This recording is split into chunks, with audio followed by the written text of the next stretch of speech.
Ok. Bueno, esas son las cosas que habíamos visto, ¿verdad? Esto ya lo habíamos visto de alguna manera. Por lo tanto, ustedes lo que tenían que hacer era llenarlo, ¿verdad? Entonces, espero que lo hayan llenado. Donde algunos se me confundieron era con la parte de la interpretación. Espero que haya quedado claro cuándo tomar el dato de la prueba exacta de Fisher. De todos modos, en la parte de abajo aparece una nota la cual dice que los datos no pueden ser comparados con la prueba de G cuadrada porque no es una prueba válida.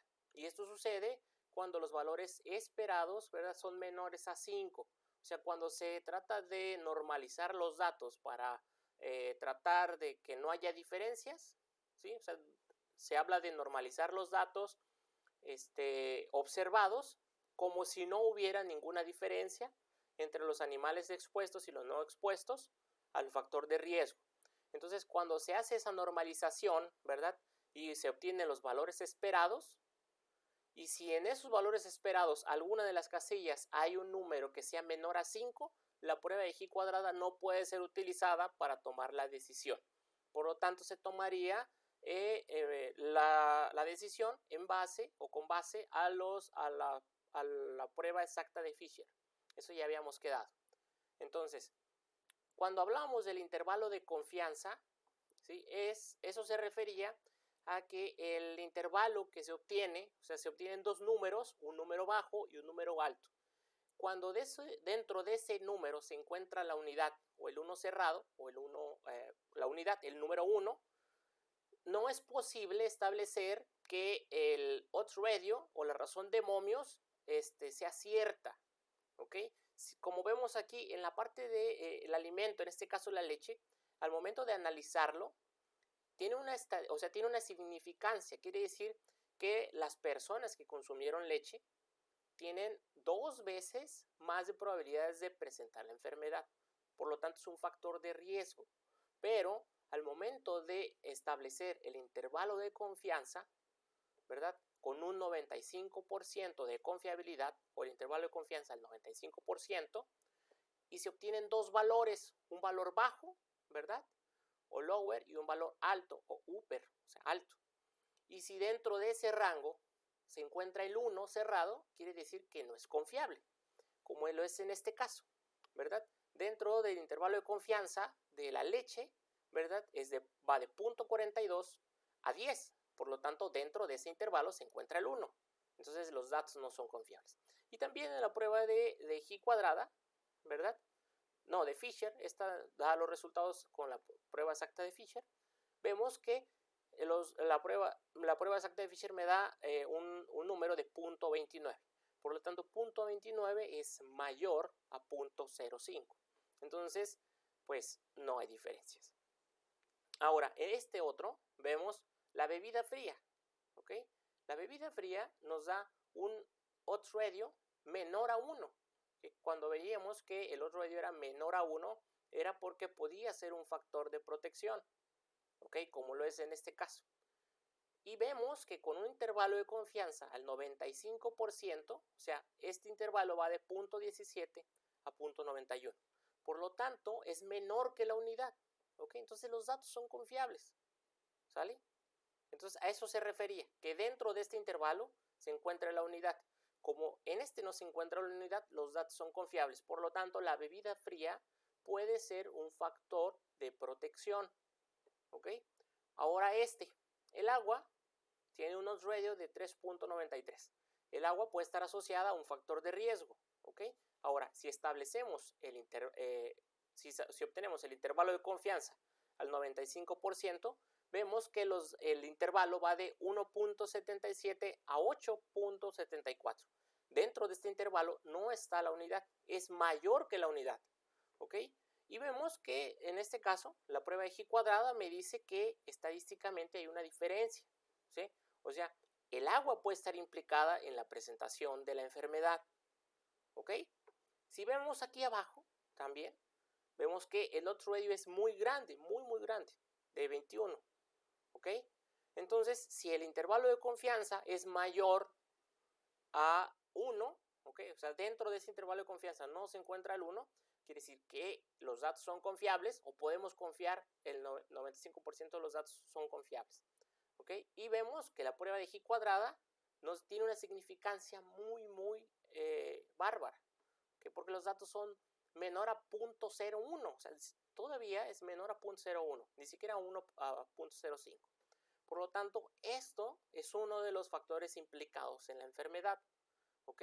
Entonces, espero que con esto la parte de las dudas a ver, permítanme, la parte de las dudas les haya quedado un poquito resuelta. ¿Ok? Entonces, a eso me refería, ¿no? Aclarar un poquito las dudas. Médico. Sí. Pero, por ejemplo, en la leche, quedaría, o sea, sí, en la prueba de Fisher, pues sí es mayor al 0.05, ¿no? Ajá. Pero contaría como factor de protección o valor nulo. No, eso no es nulo. No podemos confiar en los datos. O sea, simplemente no. Se descarta. O sea, no confiable, se descarta. Sí, descartaríamos la leche como uno de los factores de riesgo. Sí, es que eso me confundía, pues si tenía que calificarlo en 1, qué chulo. Ok. Bueno, sí, en este caso lo tendríamos que quitar. ¿Sale? Entonces, se supone que ustedes tienen que haber llenado esta parte. Si no sabían la parte de la interpretación, pues ahora hay que agregarla. ¿Ok? Cuando la prueba es menor a 0.05, hay diferencias estadísticamente significativas entre las personas que consumieron el alimento y los que no lo consumieron. ¿Ok? Y si el odds ratio está por encima de 1, puede estar implicado en la enfermedad, siempre y cuando dentro del intervalo de confianza no se encuentre la unidad. ¿Ok? Bueno, entonces pasamos a lo siguiente. Antes de darle final a la práctica, había otras o hay otras funciones, ¿verdad?, que tienen este tipo de softwares. Entonces les pido que abran el software y carguen la base de datos. Ustedes ya saben hacerlo, ¿ok? Entonces me espero un poquito a que abran nuevamente el programa EpiInfo, se vayan a la vista clásica y luego traten de importar la base de datos para hacer los siguientes análisis.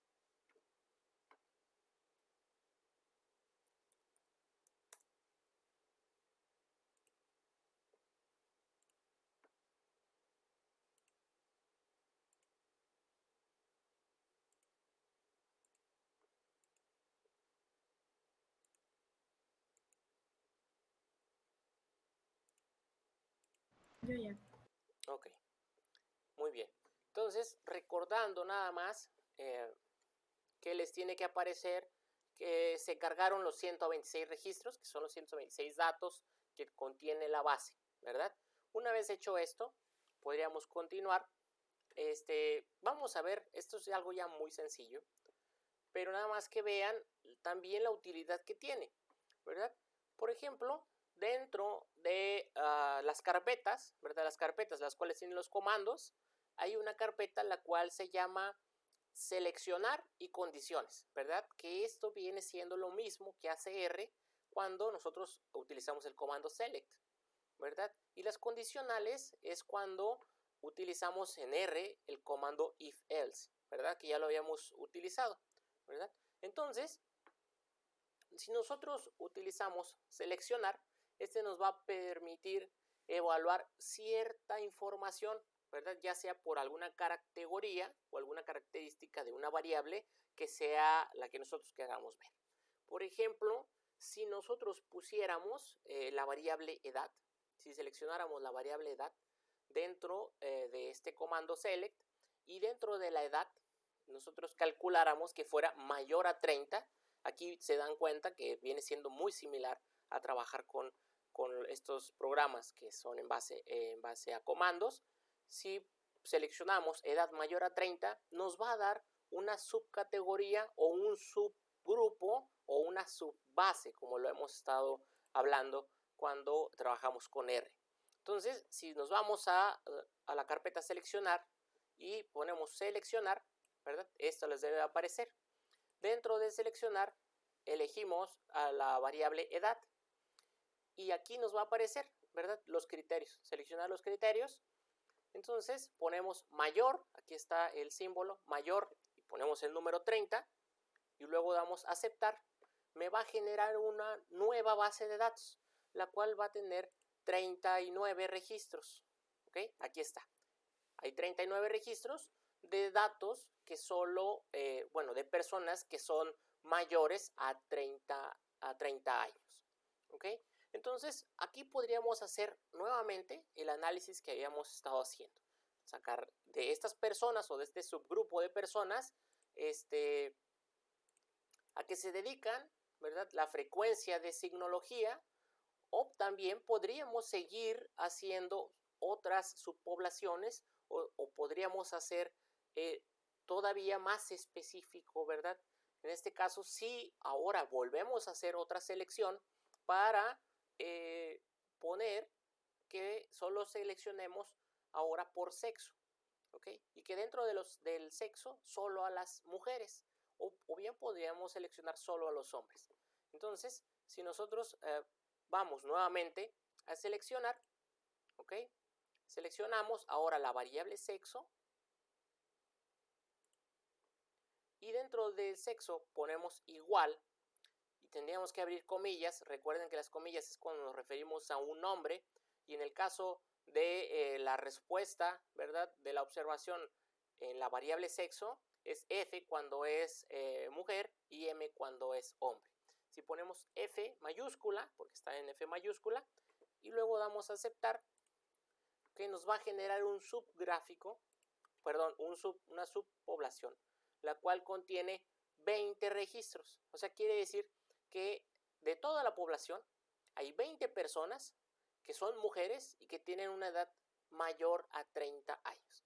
Entonces, con esto podríamos nosotros hacer exactamente lo mismo que ya habíamos utilizado. O bien podríamos seleccionar solo los hombres, ¿ok? O solo las mujeres, o solo un grupo de edad determinado. Entonces, con esto nosotros podríamos generar toda una subpoblación. Entonces, cuando ustedes utilicen este tipo de programa y ustedes quieran seleccionar solo una parte de la población, solo los positivos, solo los negativos, únicamente hembras de primer parto, únicamente animales multíparos, únicamente los que tienen problemas reproductivos, los problemas infecciosos o solo los sanos. Entonces, de esta manera se aplicaría. ¿Ok? Entonces, esa es otra de las funcionalidades que tiene. Y hay otra que también nos permite crear una nueva variable. Y que esta sería el equivalente a mutate o mutate en R, ¿verdad?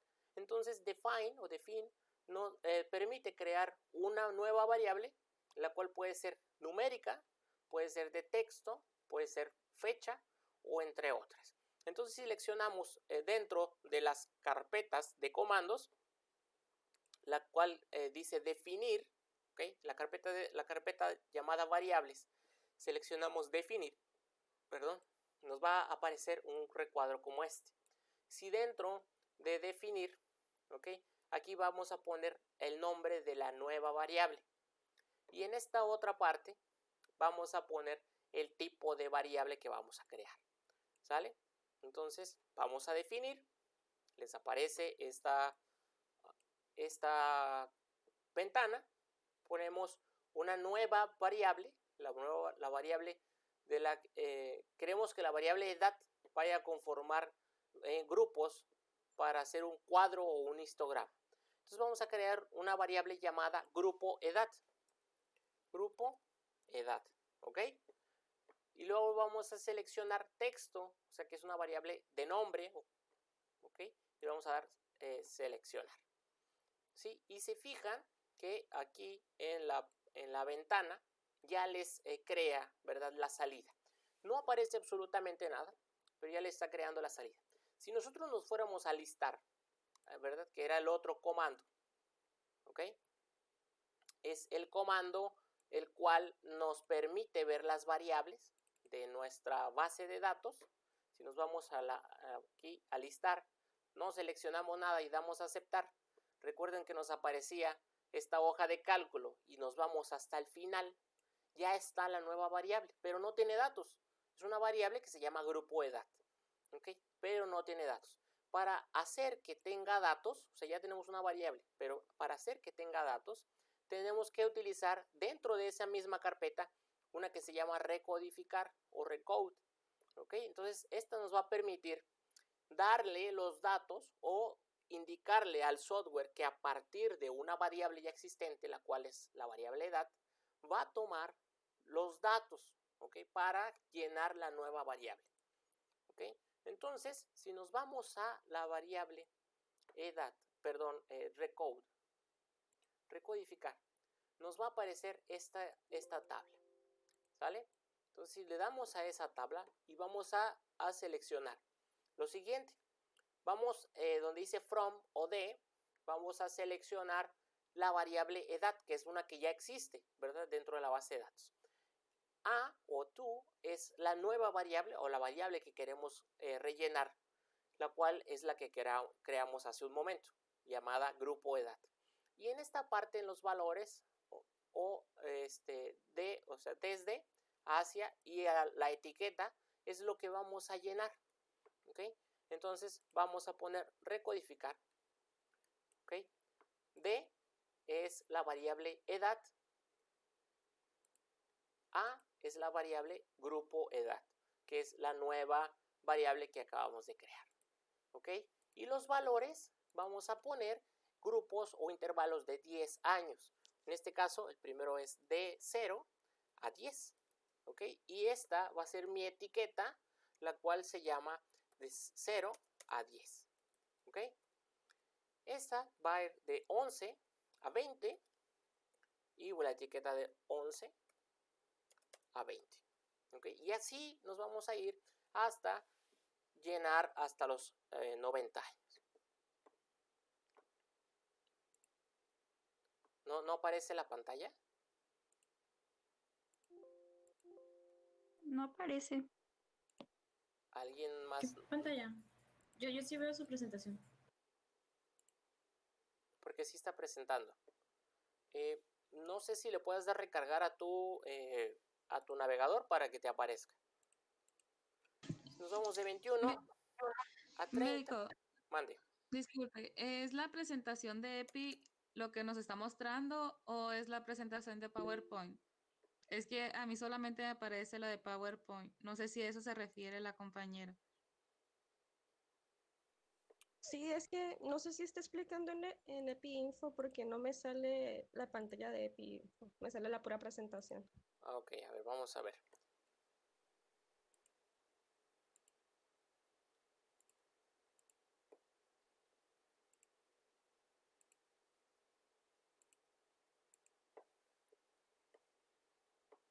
Válgame. No sé por qué parpadea esta cosa.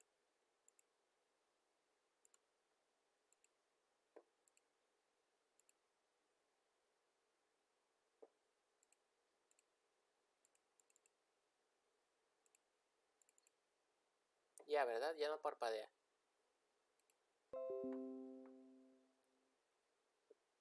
Bueno, sí están viendo ahora sí, ¿verdad? Sí, okay. el cuadrito. Ok, aquí está el cuadrito, ¿verdad? Entonces este cuadro lo vamos a llenar. Entonces aquí va de 31 a 40. 31. A usted no se le mueve. ¿Cómo que no se mueve? Es que, por ejemplo, primero puse uno de 0 a 10 y luego de 0 a 10. Y después 11 a 20 y 11 a 20, pero el 0 se me va hacia abajo. O sea, la que escribí primero se va hacia abajo y se pone encima la segunda que escribo. Bueno, no pasa nada. Si se te va, siempre y cuando tengas toda tu escala. No importa el orden que la pongas. Ah, ok. De a 50. Ya casi lo terminamos. Entonces este es de 41 a 50.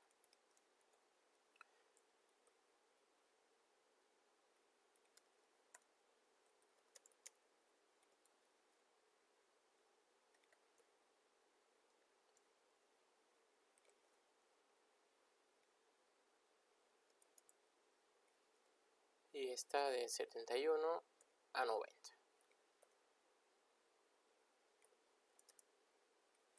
bien ustedes pueden crear otra, la variable completa, o sea, la de 7180 y 8190. Pero bueno, entonces le damos ahora sí en crear o en aceptar y nos va a aparecer, ¿okay?, esta parte, ¿okay?, que la variable va a ir de la variable edad, o sea, de los datos de la variable edad, cuando sea de 0 a 10, en la variable nueva que se llama grupo edad, va a poner esta etiqueta. ¿Okay? Entonces, si vamos a listar y damos a aceptar y nos aparece nuevamente la tabla, vemos que ahora sí ya está creada, ¿okay?, la etiqueta o la observación de esa variable. ¿Okay? Y con esta podríamos hacer algunas cosas interesantes. Por ejemplo, ¿verdad?, si nosotros calculáramos la frecuencia, ¿verdad?, de enfermos por grupo edad, que es nuestra nueva variable, ¿okay?, si nos vamos a frecuencias, y la frecuencia de grupo edad, que es la nueva variable que acabamos de crear,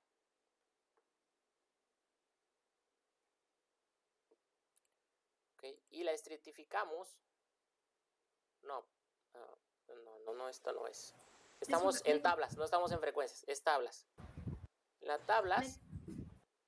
Disculpe, me quedé cuando terminamos de llenar la tablita, los datos. Le das a aceptar. Ajá, y ya me aparecen en la ventanita. Ajá.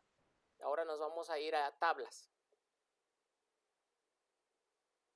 Nos vamos a tablas y en la variable de exposición vamos a poner la variable que acabamos de crear, que es la de grupo edad. Ok. Grupo edad y la variable de resultados. Aquí se los muestro. La variable de resultados, enfermo. Si le damos a aceptar, nos va a aparecer ahora una tabla, ¿verdad?, la cual va a tener los datos, ¿okay?, de las personas que enfermaron, pero ahora a qué grupo de edad corresponde. Entonces nosotros podríamos ver cuál grupo de edad es el más afectado, ¿verdad? Por ejemplo, vemos que en el grupo de 31 a 40 años, mira, no me salió completo. Algo hice mal, ¿ok? Pero, bueno, les debe de aparecer todos los grupos que van desde 0 a 10 años, de 10 a 20 y de 21 a 30 y estos otros grupos, ¿ok? A mí me salió igual que usted. Lo que pasa, ya sé lo que está pasando. Lo que pasa es que nosotros estamos trabajando con estos, ¿ok? Nos está apareciendo únicamente las mujeres de 30 años. Fíjate qué interesante. Aquí tenemos que dar, en la parte de seleccionar, tenemos que apretar cancelar ordenación, ¿ok? Entonces, ahora sí nos aparece nuevamente, a ver, vamos a ver, cancelar. No, cancelar selección. Cancelar selección. Ya nos va a aparecer, ahora sí, 126 registros. Vamos a ver enlistar, a ver si está la variable, si no. Sí, aquí está. Pero parece que la variable nada más como la hicimos en la parte anterior, solo, o sea, los de menores a 10 no nos las va a tomar. Vamos a ver si lo podemos solucionar. Era variables, recodificar la variable edad hacia grupo edad. Grupo edad. Es de 0 a 10, ¿ok? De 0 a 10. De 11 a 20, de 11 a 20, ¿ok? De 21 a 30, de 21 a 30. Y nada más, porque los demás datos ya están. Entonces, si hacemos esto, y ahora vamos a listar, ya nos debería de generar todos los datos, ¿ok? Ya están aquí todos los datos, salvo algunos que aquí puede que sea porque falte la edad. Entonces, pero de alguna manera sí se soluciona. Okay, entonces vamos a utilizar tablas nuevamente. Médico, ¿lo puedes repetir, por favor? Ok, lo que pasa es que al principio, cuando transformamos o creamos la nueva variable, estábamos trabajando solo con las personas de 30 años, o sea, las mujeres de mayores a 30 años.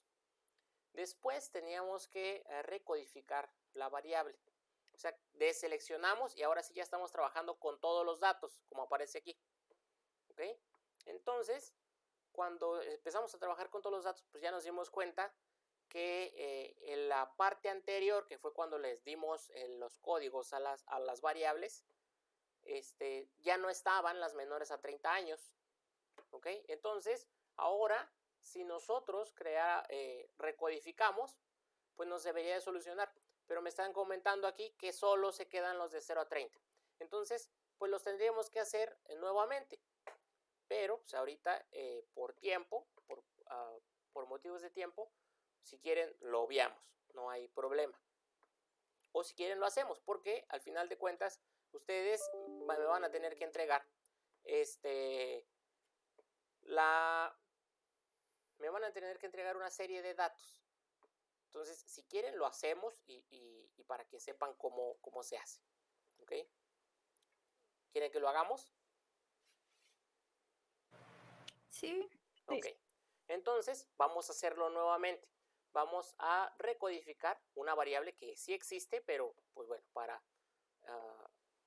es edad y los datos se van a llenar en la variable grupo edad. ¿Ok? Y aquí vamos a llenarlos todos completos. Van de 0 a 10. ¿Ok? De 11 a 20. De 21 a 30. De 31 a 40. De 41 a 50. De 51 a 60. De 61 a 70. Y de 71 a 90. Y lo ponemos a 90 ya que son pocas las personas que están entre el rango de 71 a 90 años. Y aquí nada más recodificamos de 0 a 10. Ahí está. De 11 a 20. De 21 a 30. De 31 a 40. De 41 a 50. 51 a 60. 61 a 70. Y 71 a 90. ¿Ok? Bueno, esta sería la forma correcta de hacerlo. Ahora sí, vamos a listar. Seleccionamos. Y nos debe de aparecer todos los datos. Ahora sí ya están toditos. ¿Ok? Entonces, si nosotros estableciéramos, ¿verdad? Calcular la frecuencia de grupo edad y enfermos. ¿Ok? Ahora sí lo vamos a hacer bien. Tablas. Grupo edad, que es nuestra nueva variable, que creamos y modificamos un montón de veces porque no nos salía. Y vemos la variable de resultados enfermo, pues ahora sí ya nos da todas, ¿verdad? Ahora sí, esto es lo que les debe de dar. Okay, vemos que los grupos de edades, de 0 a 10, de 11 a 20, las personas que no enfermaron y las personas que sí enfermaron. Entonces aquí podemos ver cuál de los grupos son los más afectados, ¿ok? Entonces vemos que el 60% de los grupos de 0 a 10 enfermó, que el 71% de 11 a 20 son los que enfermaron y el 78% del grupo de 21 a 30. Por lo tanto, bueno, también son los que más enfermaron. Yo creo que estos dos grupos son los más afectados, ¿verdad? Y bueno, podríamos especular algunas cosas, ya que son los grupos de las personas que tal vez comieron más, que tal vez bebieron. Entonces, pues eso puede estar influenciado con la presentación de la enfermedad. Por lo general, los niños o los adolescentes solo andan jugando y pues casi no comen. Entonces, eso puede estar atribuido. Entonces, hay que tratar de establecer algunas causas de por qué algunos grupos de edad son los más afectados. ¿Okay? Si estuviera más presente en las mujeres o más presente en los hombres, también podríamos sacar algunas conclusiones. Entonces, ¿cuál es el resultado? De todos los enfermos, ¿en qué grupo de edad fue el más afectado? Y estos datos o esta tabla hay que tratar de hacerla porque esta se va a incluir dentro de la práctica. ¿Okay? Entonces, solo quería ver eso. Ahora, en las partes de las asignaciones que ustedes habían hecho, estamos viendo en esta tabla algunos de los síntomas que presentaron mayor frecuencia, ¿verdad?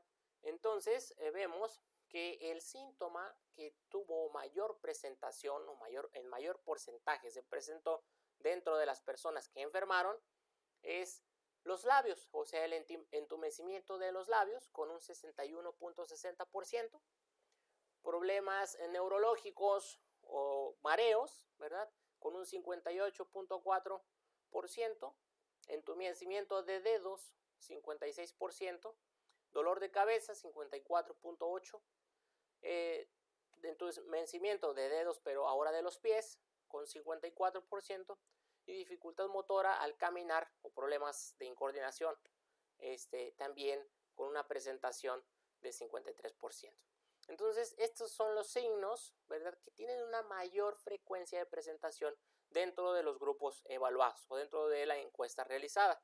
Por lo tanto, el tipo de enfermedad pues es algo que tiene una predisposición o un órgano o una dirección hacia problemas neurológicos o hacia problemas de incoordinación. Entonces puede ser, o sea, si nosotros buscáramos intoxicación alimentaria que provoque este tipo de síntomas, podemos encontrar algunos bichos, ¿verdad? O algunos patógenos que nos puedan dar algo más de información.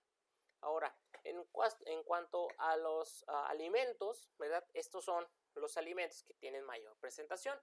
Y ahora, los que pongo yo en verde son los alimentos que tienen un odds ratio menor a 1, por lo tanto pueden ser considerados como un factor de protección. La bebida fría, los frijoles, el queso, el pescado, ¿verdad? La sopa de pescado, esas estarían fungiendo como un factor de protección. Aparecen algunos alimentos con un odds ratio o con un intervalo de confianza indefinido. Quiere decir que no podemos confiar, o sea, son muy pocos datos para poder confiar en el odds ratio. Por lo tanto, la cerveza, la carne y el pollo quedan descartados, también la sopa de vegetales. ¿Okay? Y dentro de los alimentos que aparecen en color rojo, son aquellos que tienen un odds ratio muy elevado. Por ejemplo, el agua, ¿verdad? Con 3.93, con un intervalo de confianza, donde dentro de este intervalo no se encuentra el 1 y tienen un valor de P tienen diferencias estadísticamente significativas. Por lo tanto, el agua es un factor de riesgo. ¿Ok? Estos que aparecen aquí no tienen factor de riesgo. Son nulos, valor nulos, porque no hay diferencias. ¿Ok? Y porque dentro del intervalo de confianza se encuentra la unidad. ¿Ok? Las almejas, un odds ratio elevadísimo de 21. Dentro del intervalo de confianza no se encuentra la unidad y un valor de P menor a 0.01. El caldo, ¿verdad? 7.7 de odds ratio, no se encuentra dentro del intervalo de confianza la unidad y un valor de P menor a 0.05. Y la sopa de almejas, que es la que tiene el odds ratio más grande.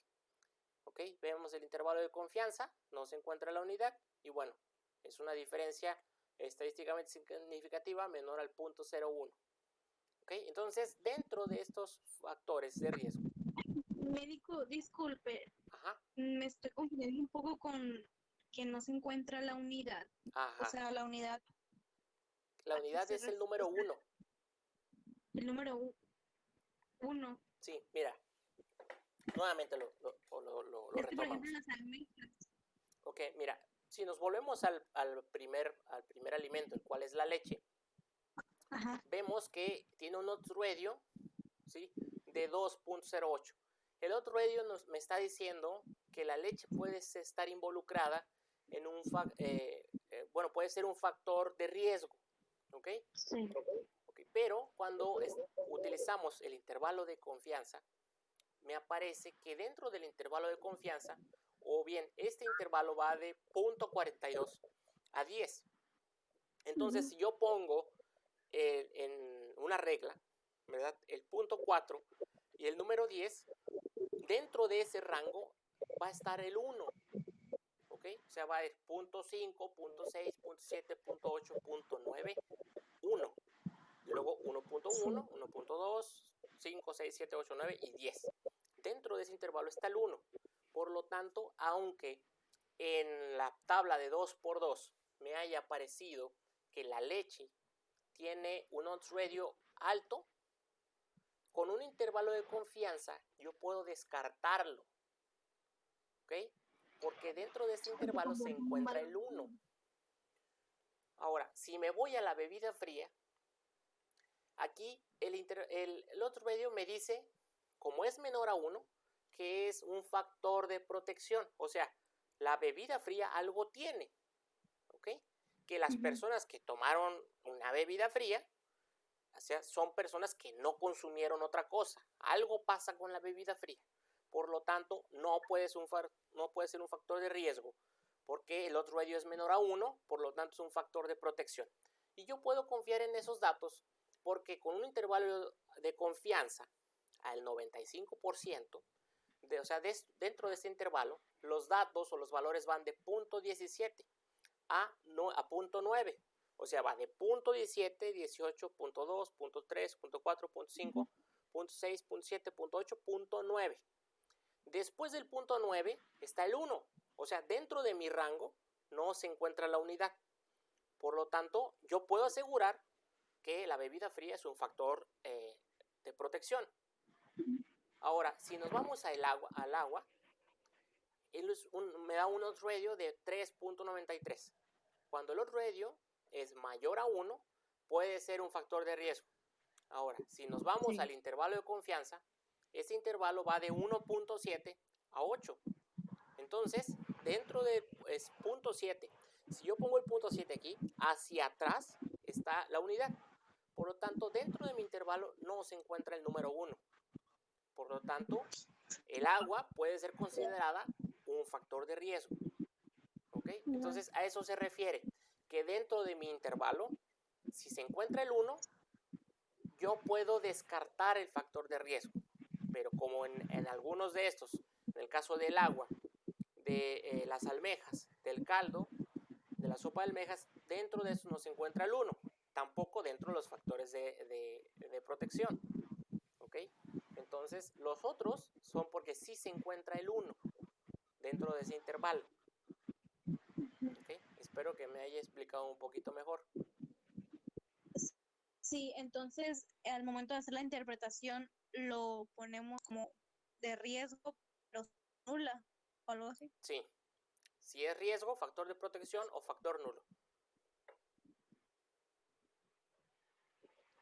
Y tenemos que especificar eso, tenemos que poner que es de riesgo, pero como el intervalo se encuentra la unidad, se anula el valor. No, sí, o sea, en este caso nada más se descarta, nada más, o sea, se descarta porque dentro del intervalo de confianza se encuentra la unidad.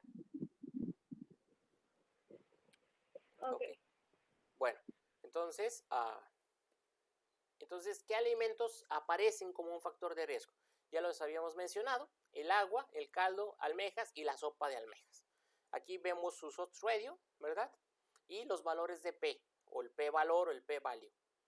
¿Okay? Entonces, estos son los alimentos que están involucrados en la enfermedad. Pero todos serán factores de riesgo. Recuerden que en las presentaciones anteriores habíamos visto que algunas veces, algunos variables o algunos factores pueden ser factor de confusión y no un factor de riesgo. O sea, recordemos nuevamente que en algunos análisis o en algunas veces que ustedes han visto en internet que cierto alimento, cierto medicamento genera problemas o, por ejemplo, dice la Universidad de Estados Unidos o la Universidad de Davis menciona que el consumo de leche es nociva para la salud porque tiene hormonas y provoca cáncer. Todos ustedes saben que no es cierto, pero quiere decir que hay a nivel estadístico, ¿verdad? Está presentando una diferencia, como lo estamos viendo en algunos de estos, ¿verdad? Por ejemplo, el caldo, o sea, el consumo de caldo realmente puede estar involucrado. El tomar agua puede ocasionar que yo me enferme.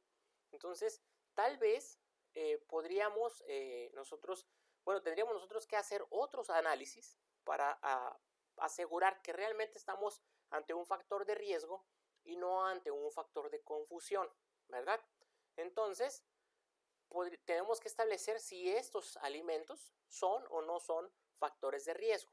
En caso de que no sean estos factores de riesgo, pues serían factores de confusión, ¿ok? Por lo general, aquí como estamos viendo que estos dos alimentos, ¿verdad? Estas dos comidas, las almejas y la sopa de almejas, pues que la sopa de almejas está hecha de almejas, ¿no? Y las almejas pues están dentro de la sopa. Entonces esto sí tiene sentido, pero el agua y el caldo no sabemos. ¿Okay? Entonces tal vez las personas que enfermaron pues también tomaron mucha agua, entonces el tomar agua hace que las personas se enfermen, pero el agua no tiene nada que ver, pues entonces eso es lo que tenemos que tratar de ver. Entonces nos provoca confusión, ¿no? Entonces lo que podemos hacer es, bueno, esto se asocia, o sea que siempre el alimento que tiene el odds ratio más grande es el que está involucrado en la enfermedad. Hasta aquí podríamos dejarlo, ¿verdad? Que la sopa de almejas o las almejas pues son las causantes de la enfermedad, pero tenemos que descartar si los otros son o no son factores de riesgo. Entonces, hay una opción que se puede hacer, la cual involucra hacer otra nueva análisis 2x2 o tabla de contingencia, pero con las tres variables, ¿okay? Estas tres variables que están presentando que están presentando un odds ratio elevado. Entonces, la variable de exposición es la que tenga el menor valor de odds ratio, en este caso el agua. La variable de salida, ¿sí? Es si la persona enferma o no enferma, ¿ok? Si se presenta o no se presenta la enfermedad. Y la estratificación es la variable o el alimento que tiene el odds ratio más grande. Entonces vamos a hacer esto. Vamos a llamar a una tabla, vamos a hacer una tabla. En la variable de exposición vamos a poner agua, en la variable de resultado enfermo, y vamos a estratificarlo por las personas que comieron sopa de almeja, que es la que tiene el odds ratio más grande. El odds ratio menor, el odds ratio mayor, y en la variable de resultados si las personas enfermaron o no enfermaron. Entonces vamos a hacerlo. Vamos a tablas, agua, si enfermó o no enfermó. Ay, no me digan que no ven la pantalla. Sí se está compartiendo mi pantalla, ¿qué no? Sí, se ve. Ahí se ve. Si puedes darle recargar a tu buscador y se te debe de solucionar. Y en esta vamos a poner la sopa de almejas. ¿Ok? Vamos a darle a la salida. Aquí me aparece que hay algunos valores nulos porque hay algunas personas que no consumieron eso. Pero estas son las que no consumieron la sopa de almeja, pero que sí y no consumieron agua y que sí o no enfermaron. Entonces tratamos de hacer una interacción, ¿verdad? Entonces vamos a ver que hay un odds ratio de 2.25, pero dentro del intervalo de confianza está el 1, ¿ok? Y aquí podemos ver también dentro de las que sí comieron sopa de almejas, que también tiene un radio elevado, pero al momento de, en este caso, ver la prueba exacta de Fisher, ¿verdad? No hay diferencias ni en una ni en otra, por lo tanto, pues es confuso, o sea, ya no nos deja hacer más cosas, o sea, es muy confuso el tratar de interpretar. ¿Okay? Aquí vemos nuevamente las personas que no consumieron sopa de almeja, pero sí o no agua y sí o no enfermaron. Y las que sí consumieron sopa de almeja, sí o no bebieron agua y sí o no enfermaron. ¿Ok? Entonces vemos que sí es un factor de riesgo, pero ya no confía en estos datos, ya no se pueden evaluar. ¿Ok? Entonces, y bueno, para variar, es que este análisis debe de repetirse 3 veces, o sea, para cada uno de los alimentos. Primero el agua, luego si enfermaron y luego con sopa de almejas. Y luego el agua, y luego el caldo, y luego la sopa de almejas. Y luego el caldo, las almejas y la sopa de almejas. O sea, tenemos que repetirlo varias veces y bueno, nos vamos a confundir, ya no podemos ya no vamos a poder discriminar, ¿verdad? Entonces es muy confuso, o estadísticamente algunas de las veces no hay una diferencia entre las variables que tienen los odds ratios más grandes, por lo que la manera de discriminar o la mejor manera para hacer el análisis es realizar una prueba de regresión logística, ¿ok? Entonces aquí me paro un poquito.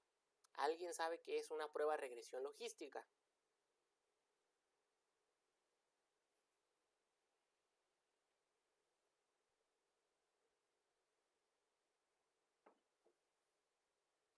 Bueno, entonces vamos a... No se preocupen.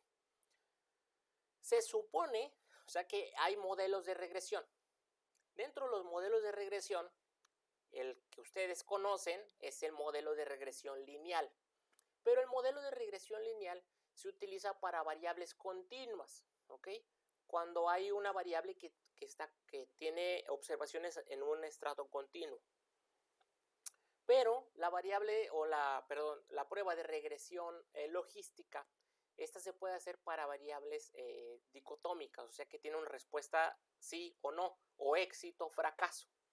¿Okay? Entonces, los modelos de regresión en general son técnicas que tratan de explicar cómo se modifica la variable dependiente o el resultado cuando cambian otras variables independientes. ¿Ok? Ahorita lo vamos a ver. En este caso vemos el modelo lineal, ¿verdad? Que sería este, ¿verdad? Pero recordemos que tiene que estar expresado, o las variables para hacerlo tienen que ser continuas. Cuando son discretas, pues cambia el modelo, ¿ok? Esta sería el modelo de regresión logística. Dentro de estas técnicas, ¿verdad? La regresión logística se encuentra dentro del top 5 de pruebas que se deben de utilizar en medicina o bien en medicina veterinaria. Dentro de estas 5 pruebas, fíjate qué curioso, me faltó una. Es regresión lineal. Me parece que es regresión lineal, porque según yo había puesto 5. Una es la prueba de Student. Ahorita no nos vamos a meter con esta, pero básicamente mide la diferencia de promedios de 2 poblaciones.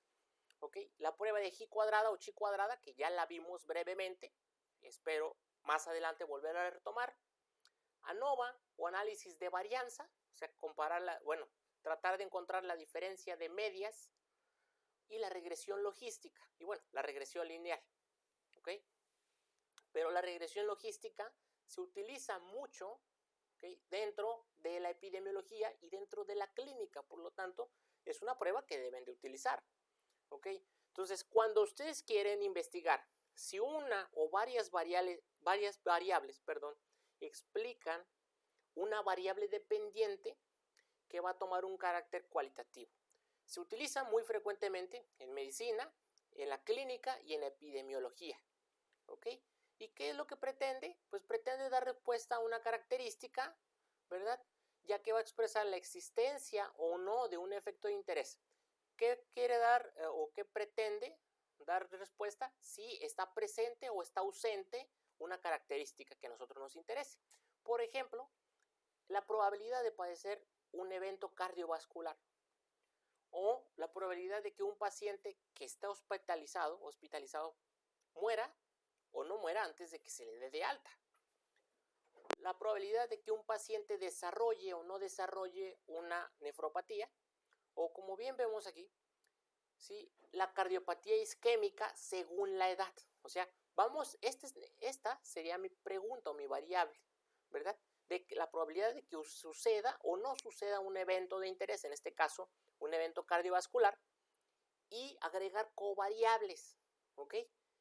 Por ejemplo, que ocurra el evento cardiovascular, ¿ok? Si tiene obesidad o no tiene obesidad, si fuma o no fuma, o bien como nosotros queremos hacerlo, la probabilidad de que enferme, ¿verdad? O no enferme, si consume agua o no consume agua, si consume sopa de almejas o no consume sopa de almejas, si consume almejas en concha, espero que así sea, o no consume almejas en conchas. Entonces estas son las covariables. Entonces lo que queremos hacer es ver la probabilidad de que la persona enferme o no enferme si consume sopa de almejas y además caldo, o si consume caldo, si enferma y consumió caldo y otras variables. Entonces, conforme se le van agregando estas covariables, en este caso, si la persona consumió agua y consumió caldo y consumió almejas y caldo de almejas, ¿cuál es la probabilidad de que haya enfermado o no haya enfermado? ¿Ok? Entonces, hay una fórmula la cual nos dice que X es la variable explicativa y esta variable puede ser continua o puede ser dicotómica, o sí o no, enfermo o sano, ¿ok? Y Y es la variable dependiente, donde Y es igual a 1, ¿ok? Si el evento ocurre, en este caso si la persona enferma, y 0 es si el evento no ocurre, ¿ok? Y la fórmula se expresa así: la probabilidad de Y es igual a 1, ¿ok? O la probabilidad de enfermo, que enfermo viene siendo 1, es igual a 1 sobre 1 más la exponencial de menos alfa menos beta x. Y bueno, si tenemos diferentes covariables, es exactamente lo mismo, ¿verdad? 1 más la exponencial de menos alfa menos beta 1 x1 menos beta 2 x2 menos beta k xk. O sea, todas las covariables que se le pueden ir agregando. Donde x pues es el exponencial y las betas son los parámetros que respaldan el modelo. ¿Ok? ¿Cómo lo vamos a hacer? Nosotros vamos a irnos a los estadísticos avanzados.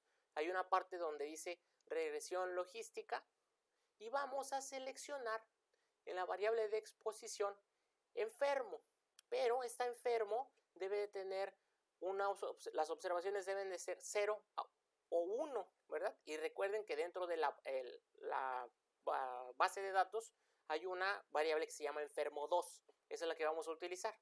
Y vamos a poner todas las variables independientes, ¿verdad? O sea, que son los alimentos que tienen el odds ratio mayor a 1 y el valor de P menor a 0.05, ¿ok? Los que tienen diferencia estadísticamente significativa. Entonces, ¿cómo lo vamos a hacer? Nos vamos a ir aquí abajo, estadísticos avanzados, regresión logística, la variable resultados, enfermo 2, es la que vamos a poner. Y las variables, vamos a seleccionar el agua, vamos a seleccionar las almejas, el caldo, que era también el que apareció, y la sopa de almejas. ¿Ok? Vamos a dar aceptar. ¿Todos me siguieron? Sí. Ok, damos a aceptar y nos va a aparecer unas cosas aquí interesantes. Me regreso aquí a mi presentación. Eso es lo que nos aparece. ¿Qué es lo que nos quiere decir esto? Pues aquí vamos a tener las variables y estas variables están expresadas sí o no. ¿Ok? Estos valores corresponden a las personas que comieron y que no comieron. ¿Sale? Entonces, las que comieron y no comieron agua, bebieron y no bebieron agua, comieron y no comieron almejas, comieron y no comieron caldo, comieron y no comieron sopa de almejas. ¿Ok? Donde aquí me va a aparecer el odds ratio y vemos que ahora con este nuevo modelo, las almejas y la sopa de almejas tienen un odds ratio muy grande. Aquí vemos el intervalo de confianza al 95%, ¿verdad? Y ahora vemos que dentro de ese intervalo el agua ya se encuentra en la unidad dentro del intervalo. Y el valor de P es mayor a 0.05, al igual que el del caldo. ¿Ok? Entonces, las dos variables que están aquí teniendo un peso muy, muy importante, ¿ok? Son las almejas y la sopa de almejas. ¿Por qué? Porque tienen un valor de P menor a 0.05, tanto las almejas como la sopa de almejas. Y bueno, de aquí es donde vamos a tomar los datos. En este caso, las almejas, este viene siendo beta 1. La sopa de almejas, otro beta, puede ser beta 2. Y alfa es esto, menos 3.53. ¿Ok? Entonces, si nosotros aplicamos la fórmula, esta es la fórmula que habíamos mencionado anteriormente, por lo tanto, alfa viene siendo la interacción, ¿verdad?, de las covariables, que es igual a menos 3.53. Beta 1, que es una de las covariables, si comió o no comió almejas, 5.064. Beta 2, que es la sopa de almejas, 4.95. Si sustituimos, ¿verdad?, la fórmula por estas covariables, entonces vamos a obtener la probabilidad de enfermar de las personas que consumieron o que solo consumieron almejas. En este caso, yo me fui a R, ¿verdad? Rápidamente me fui a R y lo que hice es hacer la fórmula. Aquí es la probabilidad de almejas es igual a 1 más el exponencial de menos alfa, que es menos 3.53. Y esto le voy a restar el beta 1, en este caso el consumir almejas, 5.064. Y bueno, al expresarlo de esta manera, esto me va a dar solo la parte de abajo, el denominador. Por lo tanto, si ahora divido 1 menos la probabilidad de almejas, que es esto, y lo multiplico por 100, ¿ok?, me va a dar lo siguiente. ¿Cuál sería la probabilidad de enfermar para las personas que solo comieron sopa de almejas? Y bueno, hice exactamente lo mismo. ¿Cuál sería la probabilidad de enfermar para las personas que consumieron almejas y además sopa de almejas? ¿Ok? Y esto. ¿Y cuál sería la probabilidad de enfermar para las personas que no comieron esos alimentos? Entonces, es esta parte, ¿no? Las que no comieron es exactamente lo mismo. Aquí ya no se ponen las betas, solo es el 1 más el exponencial de menos alfa, ¿ok? Y esto, pues, se calcula es 1 menos los que no comieron por 100 para obtener el porcentaje.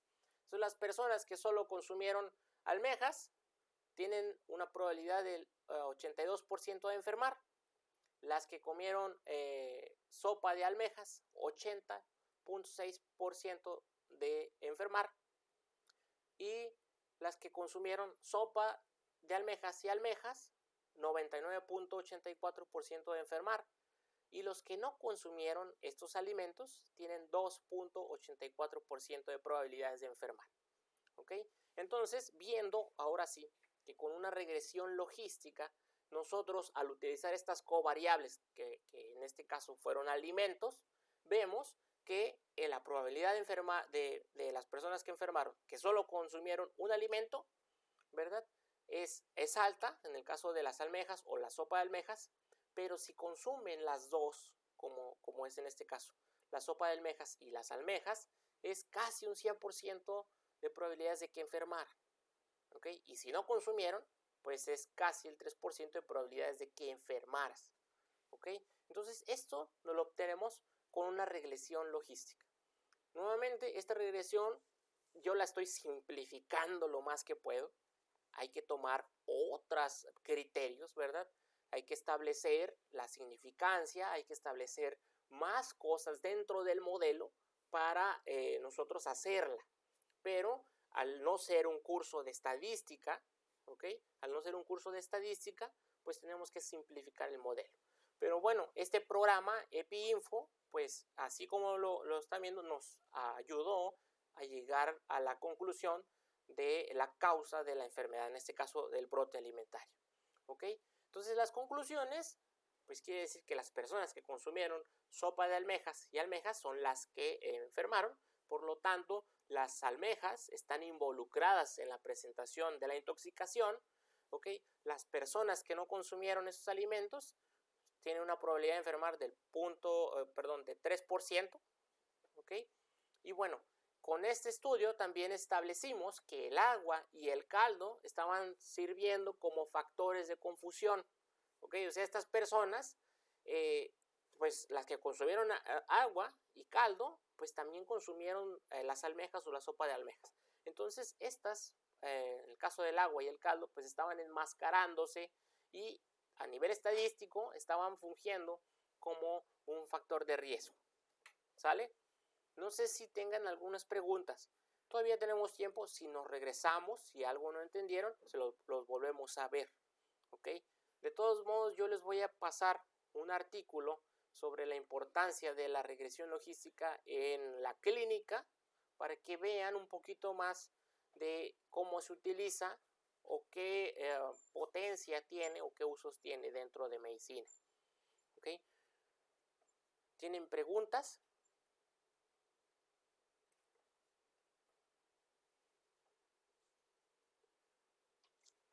¿Sí me entendieron?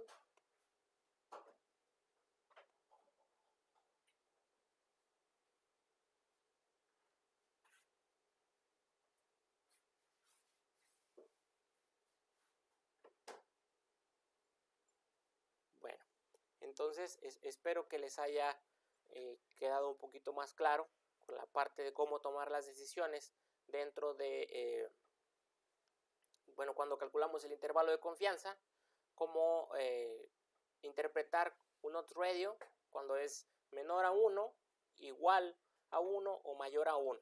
Y cómo leer la prueba o el valor de P, ¿verdad? En qué aspectos se toman los datos de la prueba de G cuadrada, en qué aspectos se toman los datos de la prueba exacta de Fisher y, bueno, la utilidad que tiene la regresión logística. ¿Ok? Entonces, nuevamente, si no están entendiendo, no tengan miedo en preguntar, no lo tengan, por favor. Médico, Mande. disculpe, yo tengo una duda.